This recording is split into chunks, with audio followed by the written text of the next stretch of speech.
Ustadz, jika seorang istri selalu suka beribadah, alhamdulillah, tapi suami lebih mementingkan pekerjaan, innalillah. Apa yang harus kita lakukan? Bekerja juga ibadah. Suami pergi pagi, pulang petang, peras keringat, banting tulang, tunggang langgang, lintang pukang. Kepala jadi kaki, kaki jadi kepala. Mencari nafkah, rezeki yang halal juga adalah ibadah. Tapi jangan sampai tinggal sholat. Jangan sampai dia pergi dagang, tanam sawit, ngurus kebun, cari ikan, pas ditanya, kamu sudah sholat? Yang saya sudah ibadah. Tetap sholat. Berangkat dari rumah, ibu siapkan kain sarung, siapkan mukena pula, siapkan baju koko, lepas dia dengan nama Allah. Sayang, jangan lupa sholat ya, jangan sampai kamu dilarikan pelakor sundel bolong. Kamu harus ingat Allah dan ingat aku. Kalau kau macam-macam, kau jangan sampai aku nggak sudi di madu kalau kau nggak mau diracun. Mudah-mudahan bapaknya baik, ibunya solihah, insya Allah. Jadi kalau suami ibu bekerja, suami saya Pak Ustadz jaga toko di pasar, at-tajir pedagang, as-sodok yang jujur, al-amin yang amanah, pedagang yang jujur yang amanah. Ma'an nabiyyin, kalau dia mati dia bersama nabi-nabi, wasiddiqin, dia bersama orang yang benar, wasyuhada, dia bersama orang mati syahid, wassolihin, bersama orang yang soleh. Baca Qur'annya jangan lupa, sholatnya jangan tinggal, zikirnya terus, jangan main judi online, jangan main game online, jangan main cewek online, karena nerakanya offline. Mudah-mudahan suami ibu dijaga Allah. Dari bunyi aminnya ada kecemasan yang sangat tinggi. Ini kertasnya banyak ini. Kayaknya menjelang azan subuh baru selesai. Apa saya berdosa jika saya lebih nyaman menyimpan apa ini? Tunggu sebentar. Ini diperlukan keseriusan yang tingkat tinggi membaca surat ini. Dengar ya, dengar baik-baik. Apa saya berdosa jika saya lebih nyaman menyimpan apa yang membuat saya marah dengan sikap suami karena suami yang tidak terbuka dengan keuangan? Saya ini bertanya apa curhat ini? Saya sebagai istri lebih memilih diam jika saya membutuhkan uang untuk sehari-hari. Oh, jangan diam, speak up, ngomong. Ibu jangan diam, Bu. Jangan diam kalau terjadi apa-apa. Kalau ibu diam, ibu simpan, dia menggumpal tidak menjadi kristal. Dia menggumpal menjadi diabetes meletus, asam urat, asam lambung. Akhirnya ibu mati, dia kawin lagi. Makanya ibu mesti ngomong. Ibu siap ngomong? Bapak siap mendengar. Ngomong sama dia, wahai pangeranku, banyak dulu yang mau naksir nikah sama aku, tapi kesalahanku adalah jatuh cinta padamu. Tolonglah kau terbuka seperti kau terbuka kepada aku dulu. Ibu, saya nggak sanggup ngomong, Pak Ustadz, saya nggak berani. Loh, ibu kalau nggak berani ngomong, ibu punya 6 wali. Tapi katanya 9 itu wali songo. Wali ibu ada 6. Yang pertama ayah, yang kedua kakek, yang ketiga kakak laki-laki, yang keempat adik laki-laki, yang kelima kakak ayah, yang keenam adik ayah laki-laki. Tapi saya nggak punya saudara, Pak Ustadz. Saya dulu dibuang di kardus, makanya nama saya binti kardus. Kalau kamu nggak punya saudara, wali kamu adalah wali hakim. wali kamu adalah hakim di pengadilan. Ingat waktu kemarin habis akad nikah, waktu baca sihot taklik. Ini banyak yang nggak ingat sihot taklik. Suami kalian laki-laki waktu habis akad nikah itu disuruh baca sihot taklik. Tapi banyak istri yang nggak ingat karena istrinya sibuk foto.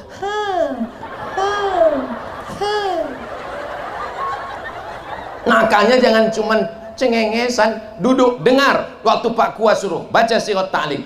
Jika suami saya meninggalkan saya 6 bulan lamanya, tidak memberikan nafkah zohir dan batin, atau menyakiti fisik saya, atau menyakiti batin saya, maka saya bisa melapor ke pengadilan agama dan hakim menjatuhkan talak 1 dengan saya membayar iwat 10.000, maka jatuhlah talak 1 kepadanya. Laki-laki hati-hati kalian, jangan macam-macam. Betul Bu? Saya hari ini jadi juru bicara perempuan yang teraniaya ini. Perempuan punya 5 hak yang mesti ditunaikan laki-laki. Yang pertama, kasih makan. Sudah makan? Belum. Yang kedua, kasih pakaian. Sekarang banyak perempuan nggak dikasih pakaian, tingginya 160, dikasih kain 30. Resleting belum digancing. Yang ketiga, kasih tempat tinggal sesuai kemampuan. Yang keempat, kasih pendidikan. Pendidikan istri ditanggung oleh suami. Yang kelima, kasih perhatian. Suami ASN, istri ASN, sama-sama pegawai, gajinya sama. Suami 5 juta, istri 5 juta. Apa beda gaji suami sama gaji istri? Di dalam gaji suami ada 5 kewajiban: makan, pakaian, tempat tinggal, pendidikan, perhatian. Di dalam gaji istri bulat, nggak ada apa-apa, bulat untuk istri. Hebat. Tapi jangan senang dulu. Istri mesti patuh sama suami. Bagaimana istri yang solihah? 3 sifatnya. Idza ra'aitaha sarratka, kalau kau lihat hatimu senang. Alhamdulillah Pak Ustaz, saya kalau ngelihat dia senang hati saya. Siapa? Kawan sekantor. Yang kedua, idza amartaha ata'atka, kalau kau perintahkan dia patuh. Sayang, mana teh manis kita? Buat aja sendiri. 3, idza ghibta anha, kalau kau pergi karena tugas meninggalkan rumah, hafizat amwalaka wa auladaka, dia jaga hartamu, dia jaga anakmu. Jangan sampai kau pergi hari Senin, hari Selasa kulkas hilang. Hari Rabu kau pergi, pulang hari Jumat, anakmu telinganya tinggal 1. Saya yakin dan percaya ini suami yang soleh-soleh dan ini istri yang solihah-solihah. Kucing aja nyaman.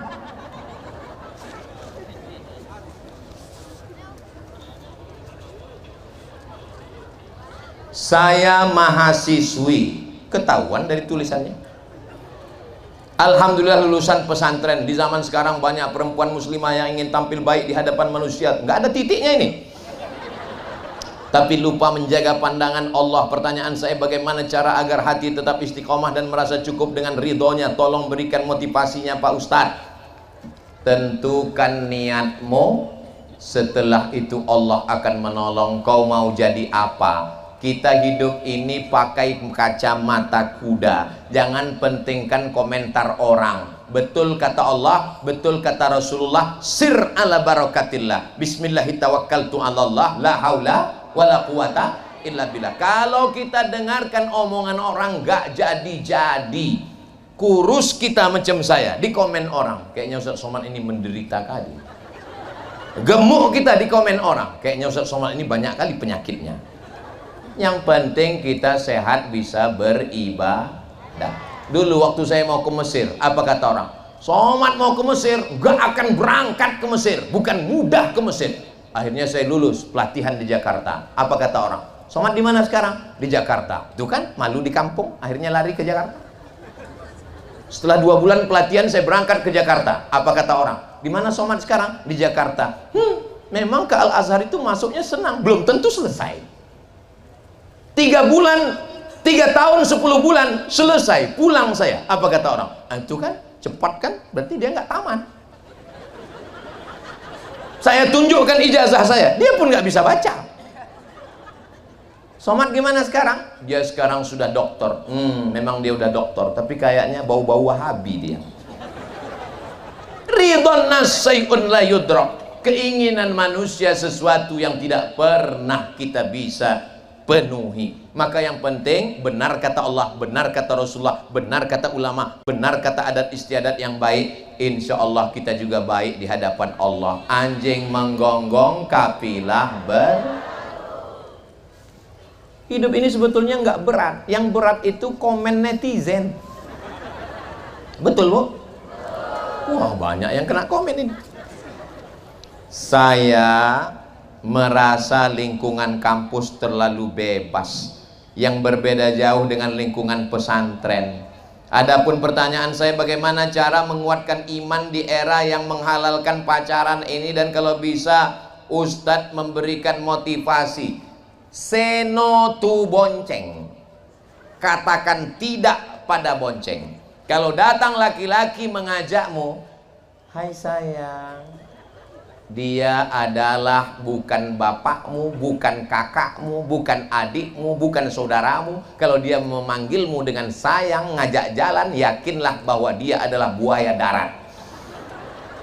Selesaikan kuliahmu. Ustaz Somad ngomong begitu, Ustaz dulu kan pernah muda, Ustaz dulu kan kuliah juga. Saya kuliah di Mesir dari 98 sampai 2002, 4 tahun di Mesir, nggak pernah pacaran. Kenapa? Nggak dapat.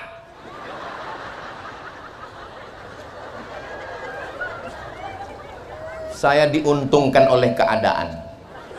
Karena mahasiswa Indonesia 2474, yang laki-laki 2100, yang perempuan 300, saya termasuk yang tereliminasi.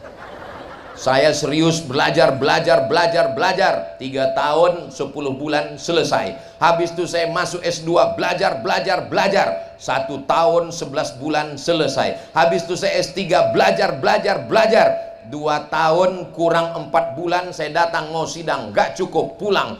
4 bulan di rumah, datang lagi 2 tahun baru selesai. Akhirnya doktor. Setelah itu barulah. Saya ini udah tua, kurus, hitam, jelek, pesek. Coba lihat komen-komentar di Instagram, di TikTok, di YouTube itu. Ustadz, jadikan aku bidadari.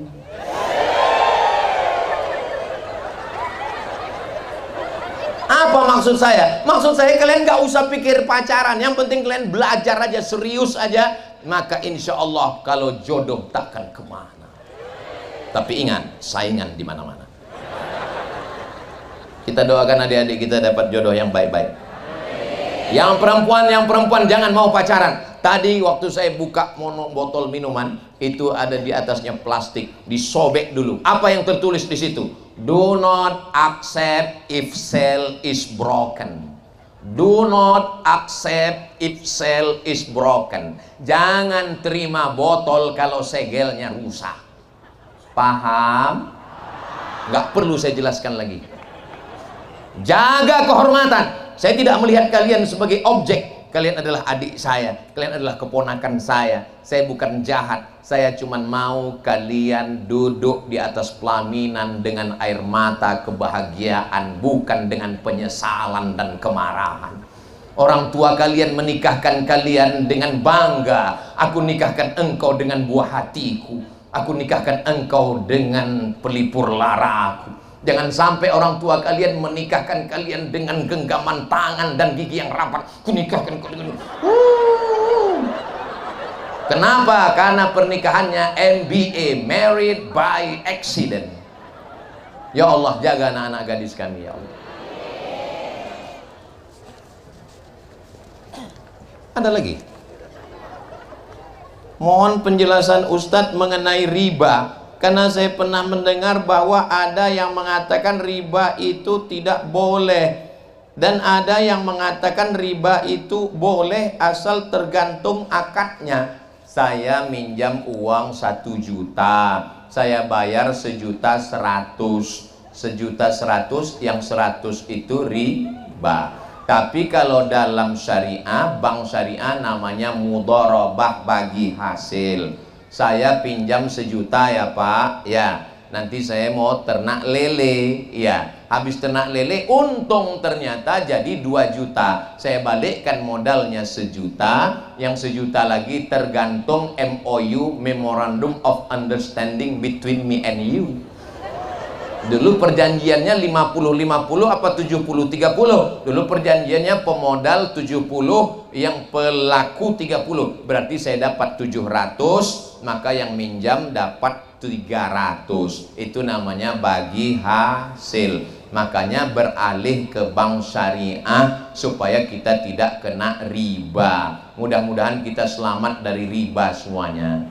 Orang yang berkecimpung dengan riba azabnya 5. 1, makanannya masuk ke badan berubah jadi darah, darahnya haram, masuk ke jantung, dari jantung naik ke otak, otaknya kotor. Bapak Ibu semua hafal ayatnya, nasiyatin kazibatin khotiatin. Nasiyatin ubun-ubun, kazibatin pembohong, khotiatin penjahat. Yang jahat tangannya, yang jahat kakinya, yang jahat matanya, yang jahat lidahnya, yang jahat kemaluannya, tapi diperintahkan oleh otak. Nggak ada otak, makan otak-otak.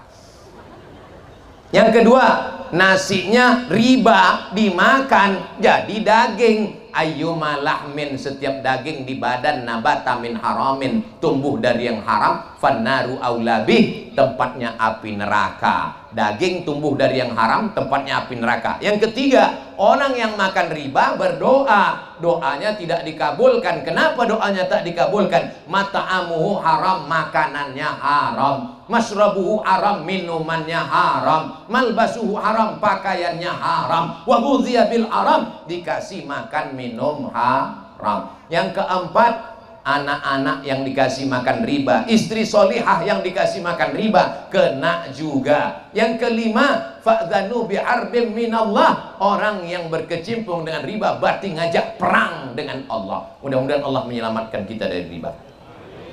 Ustaz Somad ngomong riba, tuh kami tonton Ustaz ceramah di bank konvensional. Memang saya sering ceramah di bank konvensional, tapi biasanya kalau saya sudah ceramah di bank konvensional, huwal awwalu wal akhiru. Sejak itu nggak diundang lagi. Setiap saya ceramah di bank konvensional, saya jelaskan riba haram-haram, habis itu nggak usah diundang lagi. Terus selama Ustaz ceramah di bank konvensional itu kan dikasih minuman, nggak saya minum karena airnya riba. Kan Ustaz dikasih kue kotak, enggak saya makan karena riba. Ustaz dikasih nasi, enggak saya makan karena nasinya riba. Ustaz dikasih duit, saya ambil. Tapi saya serahkan ke lembaga masolih ammah, karena duit riba nggak boleh dibuang, nggak boleh dibakar, diserahkan ke kepentingan umum. Kepentingan umum itu contohnya apa? Buat WC, buat toilet, sumur bor, itu boleh. Makanya siapa yang punya dapat banyak duit riba, serahkan ke pondok pesantren, bangun kelas, bangun WC, bangun toilet, bangun jalan, kasihkan. Tapi kalau bapak ibu bawa duit riba, bawa aja, kasih langsung, nggak perlu ngomong. Nggak perlu ngomong, mohon maaf Bib, ini ada beberapa duit haram ini yang mau saya serah. Nggak usah, kasih aja langsung.